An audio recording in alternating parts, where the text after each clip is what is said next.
Et tout le monde, nous allons continuer notre aventure sur X. Tout de suite, on va partir sur notre petite quête qui nous demande d'aller dans un donjon. Donc nous allons voir tout de suite ce donjon. Donc les donjons se présentent sous forme de sorte de caverne ou autre monument sur la map. Lorsque vous rentrez dedans, vous avez une toute nouvelle map qui se défloute au fur et à mesure que vous ferez des boss. Donc, bon, j'ai pas envie de parler, hein, attaquer. J'ai déjà fait plusieurs fois ce donjon, je l'ai déjà fait plusieurs fois. On va voir si avec notre deck il passe. Dans le pire des cas, c'est pas trop gênant. On changera, on modifiera légèrement. Là, on ne commence pas, c'est pas trop grave. J'aurais préféré commencer, c'est vrai, mais bon. Alors en main de départ, j'aime beaucoup la sentence cruelle. La ligne royale, je ne veux pas du tout. La charge fortifiée, je ne la veux pas non plus. La vie après la mort, non plus. Et l'autel divin, non plus. En somme, il n'y a que 3 cartes qui m'enjaillent vraiment dans cette main, donc on va tout de suite relancer. La main est beaucoup mieux, en espérant bien entendu ne pas prendre trop cher à cause du contrat mortel. Et tout de suite, on va pouvoir déjà clean cette petite 1-1 très rapidement.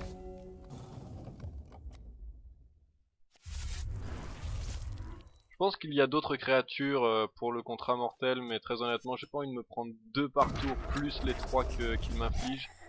C'est vraiment pas quelque chose qui me fasse vraiment plaisir. Donc nous allons continuer sans le contrat mortel. 5 points de dégâts par tour, ça fait beaucoup quand même. Hop, nous allons piocher. Comme d'habitude, on pioche, on pioche, on pioche. Un petit fantôme, ça nous permettra de bloquer s'il nous refait une 5-1. En espérant que ce ne soit qu'une 5-1.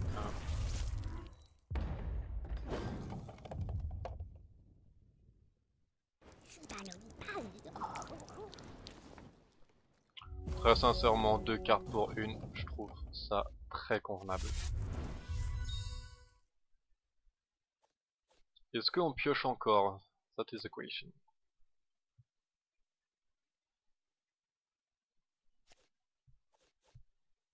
On aura de quoi piocher au prochain tour, au pire.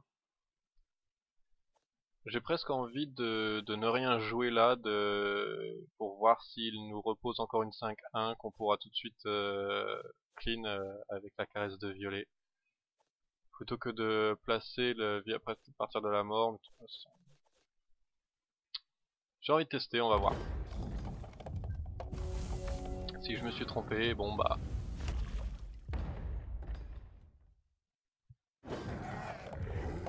Là 1-1, effectivement.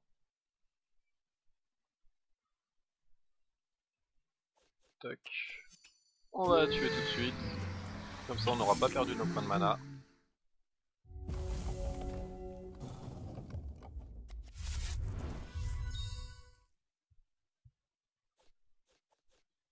On peut se permettre de piocher. Je vais lancer des bénédictions tout de suite dans mon deck, histoire d'avoir une chance de les piocher et de récupérer des points de vie. Voilà, on a vachement pioché là, c'est très très bien. Hop. Et on va commencer à mettre des petites constantes sur le board et à récupérer des points de vie tranquillement. Une, 2, 1. C'est vraiment des petites créatures. Je pense que le hall de Kukatan peut nous permettre d'avoir cette victoire très facilement. Donc je pense très honnêtement, si on a le hall de Kukatan à cette partie là, c'est quasiment la victoire.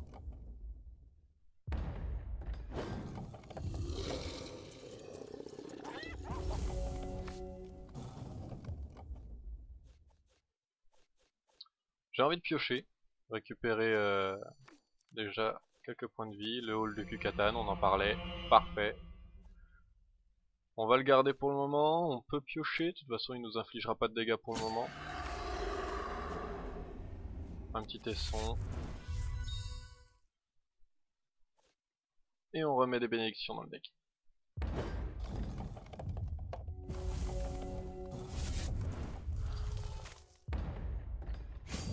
Voilà, là vraiment cette partie est très bien engagée, il y a très peu de scénarios où on va perdre. Je suppute. Du verbe supputer, ce n'est pas une insulte, messieurs dames.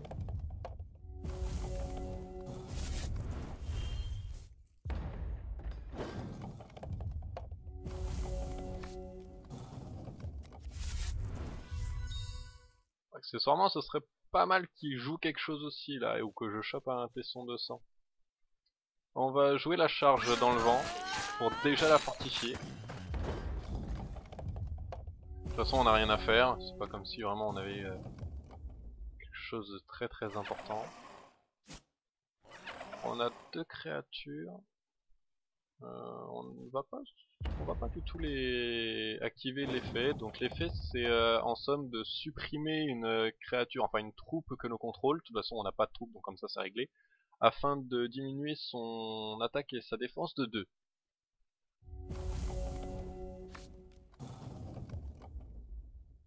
Alors le contrat mortel sur celle-ci. Pour le faire passer à 10-11, voilà. Ainsi que le regard d'étoile du néant. Hop. Et nous, on invoque une petite créature très sympathique. Et on va mettre tout de suite la bienfaisance corrompue dessus. Dans un premier temps pour pouvoir commencer à lui rentrer des dégâts, parce que mine de rien il est toujours à 30. Et ensuite, si nous le clean du premier coup, au moins ça nous fait piocher. Je ne connais pas du tout cette carte. Interrompez une carte au choix. Si cette carte est interrompue, de cette manière, placez-la dans la main de son champion. Pourquoi pas. L'avantage c'est que c'est une vol, donc en gros je pourrais attaquer quoi qu'il arrive. On pourra quand même me la supprimer aisément. On va aller chercher un tesson de sang. Donc on place une ressource dans notre deck en espérant que ce soit un tesson de sang. Parfait, c'est un tesson de sang. On remet tout de suite ça là-dedans. Et voilà.